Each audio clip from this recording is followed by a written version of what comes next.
खबर मुरादाबाद से। पूर्व सपा सांसद ने वंदे मातरम को लेकर भाजपा पर किया तीखा हमला। मुरादाबाद से पूर्व सपा सांसद डॉ. एस.टी. हसन का बीजेपी पर तीखा हमला। वंदे मातरम विवाद सिर्फ मुद्दों से ध्यान भटकाने की चाल है, जनता अब सब समझती है। पूर्व सपा सांसद डॉ. एस.टी. हसन ने वंदे मातरम को 150 साल पुराना विवाद करार देते हुए कहा कि मौजूदा वक्त में इसे उठाना केवल एक नई कंट्रोवर्सी पैदा करना है। उन्होंने आरोप लगाया कि जेनज़ेड के आंदोलनों, बेरोजगारी, महंगाई, नौकरियों के गायब होने और कारोबार के तबाह होने जैसे असली मुद्दों से जनता का ध्यान हटाने के लिए सरकार जानबूझकर ऐसे विवाद खड़े करती है। राजनीतिक दलों से अपील करते हुए उन्होंने कहा कि मामूली वोट के राजनीतिक फायदे के लिए देश को आपस में न लड़ाएं और देश की पुरानी गंगा जमुनी तहजीब व हिंदू मुस्लिम एकता को कायम रहने दे। बीजेपी पर हताशा और निराशा का आरोप लगाते हुए डॉ. हसन ने दावा किया कि जब ईमानदारी से चुनाव होगा तब बीजेपी मैदान में कहीं नजर नहीं आएगी। उन्होंने समाजवादी पार्टी के राष्ट्रीय अध्यक्ष का समर्थन करते हुए कहा कि इस वक्त देश के अंदर अखिलेश यादव जी से बड़ा कोई देशभक्त नहीं।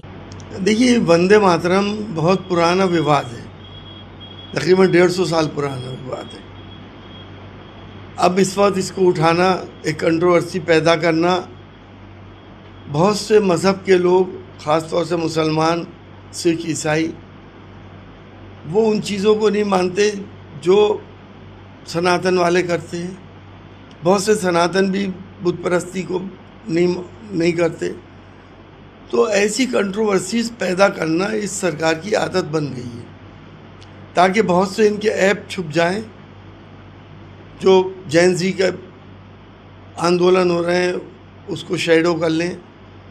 बेरोज़गारी, महंगाई, नौकरियों का गायब होना, कारोबार का तबाह होना, ये सब इन इशू में छुप जाएं। अब जनता को भी मालूम है ये इश्यूज़ क्यों पैदा किए जाते हैं। अच्छा खासा सही नॉर्मल हालात चल रहे हैं। हमारी हाथ जोड़ के दरख्वास्त है सभी इन पार्टियों से कि अब हिंदुस्तान की जनता को माफ़ कर दें, बख्श दें, इन्हें आपस में ना लड़ाएं, हमारा प्यार मोहब्बत कायम रहने दें, हमारी पुरानी गंगा जमनी तहजीब को कायम रहने दें, हिंदू मुस्लिम इत्तेहाद को कायम रहने दें। अपनी मामूली वोट के फ़ायदे के लिए ऐसे विवाद ना खड़ा करें जिसमें आप देश को भी बदनाम कर रहे हैं और देश का भी इस्तेमाल कर रहे हैं। देश बहुत बड़ी चीज़ है, उनको विवादों में देश को नहीं लाना चाहिए।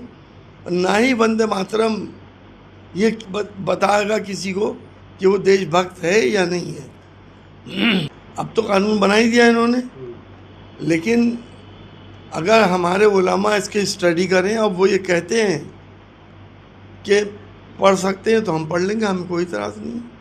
अगर कहीं इसमें कोई पूजा है या बुत परस्ती वाली बात नहीं है, देवी देवताओं वाली बात नहीं है, तो हमें क्या इतराज़ है। हमारा इतिहास रहा है कि जिस वक्त हम नहीं पढ़ा करते थे, 1857 से लेकर 1947 तक सबसे ज़्यादा अगर इस देश को खून दिया है तो मुसलमानों ने दिया है। 60,000 उलमाओं को शहीद किया गया। दिल्ली से लाहौर तक कुएं लाशों से पट गए थे और हर पेड़ पे लाशें लटक रही थी। वो वंदे मातरम नहीं पढ़ रहे थे, लेकिन उन्होंने अपने देश के लिए खून दिया। आज भी अगर देश को खून की ज़रूरत पड़ेगी तो मुसलमान सबसे आगे की लाइन में खड़ा होगा। लेकिन इसको वंदे मातरम को तमाशा ना बनाया जाए, देश की बेइज्जती ना की जाए। अब वो हताशा, निराशा है उनको, और मैं समझता हूँ उन्हें मालूम है कि क्या हालात होने जा रहे हैं।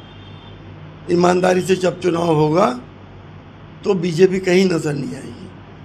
अब ये रावण कह दें या कुछ और कह दें, अपने आप को शायद वो रामचंद्र जी बता रहे हों, तो कुछ भी बता लें। तो देखिए, ये तो इनकी आदत है कि जब जहाँ फंसते हैं वहाँ या तो हिंदू मुसलमान हो या पाकिस्तान हो। अगर सैलाब भी आता है, बाढ़ भी आती है, तो ये तो खैरियत है। ये नहीं कहते कि पाकिस्तान की साजिश है। कहीं बम फट जाए, कहीं सिलेंडर फट जाए तो भी पाकिस्तान की साजिश होती है। तो आपको तो मैं कह रहा हूँ, नहीं, ये उनकी हताशा, निराशा की बातें हैं। अखिलेश यादव जी से बड़ा देशभक्त इस वक्त देश। मुरादाबाद से रेहान अंसारी की रिपोर्ट।